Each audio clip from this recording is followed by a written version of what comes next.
दादा ए भौजी क्या हो? अरे ईश्वर हो सिंगार के कहाँ जाते हो? हमार तो तोसे एकदम मन उजिया गई है।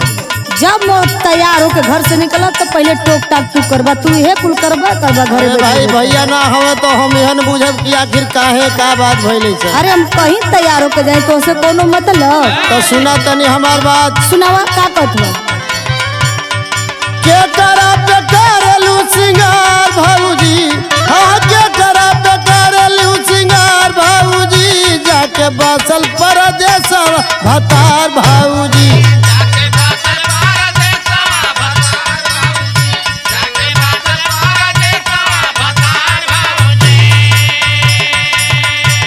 अरे के करा पे करेलू सिंगार भौजी, हाँ के करा पे करेलू सिंगार भौजी, जाके बसल परदेसवा भतार भौजी।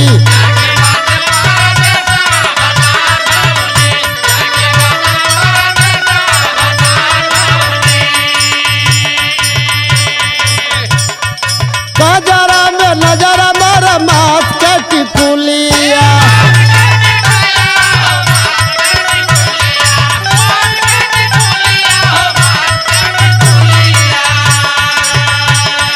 गोरे गोरे गालवा के बदलल बहुलिया। केहू कहीं जाला ये कुल निहरबे करेला तू।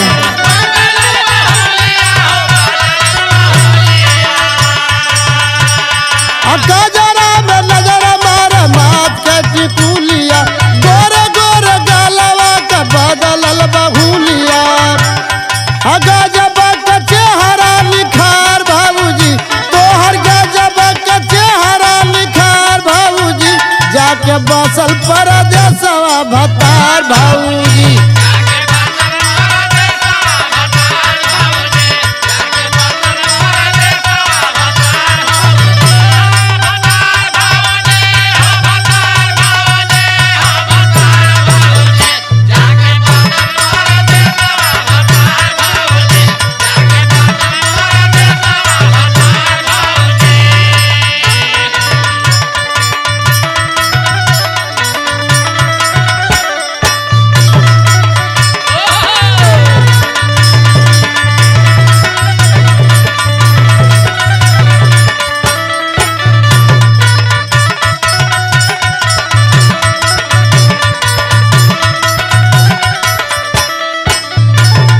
साड़ी तो ऐसा पहिर ले बालू जैसे कुल रास्ता भर का कल में धूर बटोरत जात बा। तो तोके कोनो दिक्कत उठा का? अब हुई अल्लाह सरात जाल रंगीनी चुनारिया, हम कैसनो पहनी तोहार काय करेगा दिखाता?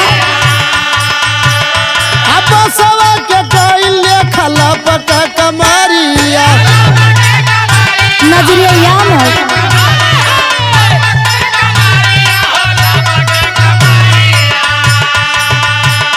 अब हुई अल्लाह सरात जाल रंगीली चुनारिया, बसवा के कोई ले खला पका कमारिया।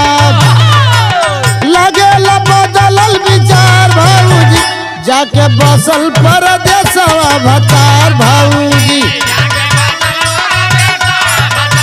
ऐसन कोनो बात ना बा, तोहर गलत करनी बा, तोहर गलत सोच है। आज दूसरे मूड में तू लौकत है।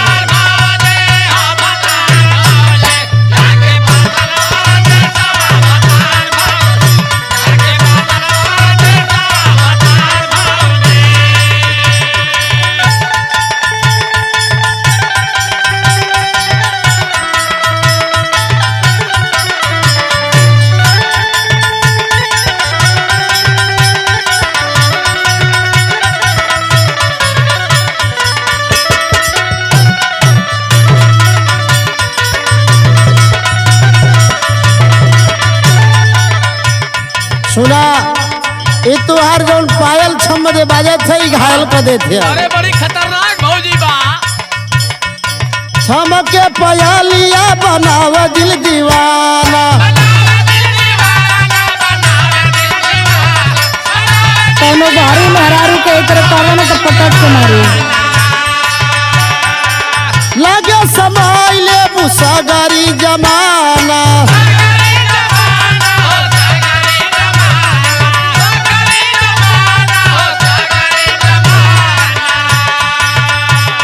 अच्छा मके पयालिया बनावा दिल दीवाना, लगे समाइले सगरी जमाना।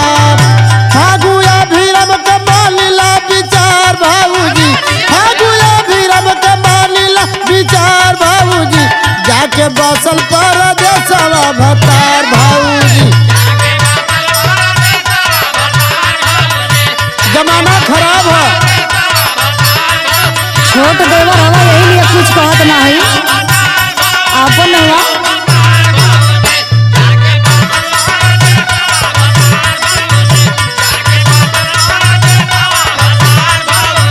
जाके बसल परदेसवा भतार भाऊजी, जाके बसल पर